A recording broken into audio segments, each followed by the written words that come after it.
Terror attack కి ప్రతీకారంగా భారతదేశం పాకిస్తాన్ కి బుద్ధి చెప్పింది.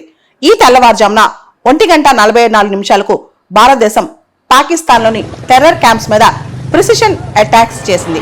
అవి కూడా స్టాండ్ ఆఫ్ అటాక్స్.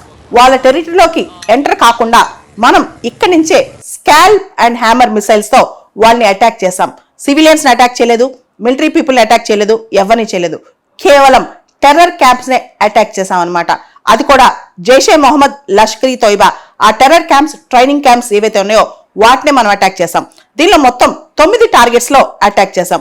దానిలో 5 targets POK Pak occupied Kashmir లో ఉన్నాయి, 4 టార్గెట్స్ పాకిస్తాన్ లో ఉన్నాయి అనమాట. అవి కూడా భారతదేశం నుంచే మనం అక్కడ హిట్ చేసాం. ఇక్కడ భారతదేశం ఒక మాట చెప్పింది, they are swift, precise, surgical and more importantly unapologetically assertive. అంటే చాలా క్విక్ గా, చాలా ఫాస్ట్ గా, చాలా సూక్ష్మంగా, సర్జికల్, ఎంతవరకు అవసరమైతే అంతవరకే. అండ్ దీనికి మేము ఏ విధంగానూ బాధపడలేదు. ఎందుకంటే ఇక్కడ ఆపరేషన్ సింధూర్ పేరు ఎందుకు పెట్టారు తెలుసా? ఈ పెహల్గామ్ టెర్రర్ అటాక్ లో పురుషుల్ని చంపేశారు, అబ్బాయిల్ని చంపేశారు, వాళ్ళ భార్యలు ఎదుటే చంపేశారు, వాళ్ళ సింధూరాన్ని తీసేశారు. కాబట్టి దీనికి ఆపరేషన్ సింధూర్ అని పేరు పెట్టారు. వాళ్ళు చెప్పారు కదా, వెళ్ళి మీ మోడీ గారికి చెప్పుకోండి అని చెప్పి. కాబట్టి ఆపరేషన్ సింధూర్ పేరుతో రిటాలియేటరీగా మనం చేసాం. ఒకవేళ కనుక ఇప్పుడు పాకిస్తాన్ ఏం చేస్తే, ఇది అందరికి పెద్ద క్వశ్చన్. అసలు ముందుగా మనం ఎక్కడెక్కడ టెర్రర్ ట్రైనింగ్ క్యాంప్స్ ని అటాక్ చేసాం, ఎక్కడెక్కడ టార్గెట్ చేసాం. ఒకటి బహవాల్పూర్ 100 కిలోమీటర్స్ ఇన్సైడ్ పాకిస్తాన్. రెండోది ముర్దిఖే 30 కిలోమీటర్స్ ఇన్సైడ్ పాకిస్తాన్. మూడోది Gulpur 35 kilometres inside. Sawai camp 30 kilometres inside. Bilal camp, దీని డిస్టెన్స్ ఎవరికి తెలియదు. Kotli camp 15 kilometres inside. Barnala camp 10 kilometres inside. Sarjal camp 8 kilometres inside. Mehmoona camp 15 kilometres inside. ఇట్లా ప్రాపర్ గా, ప్రిసైజ్ గా ఎవరిని హిట్ చేయాలో అక్కడే హిట్ చేసాం.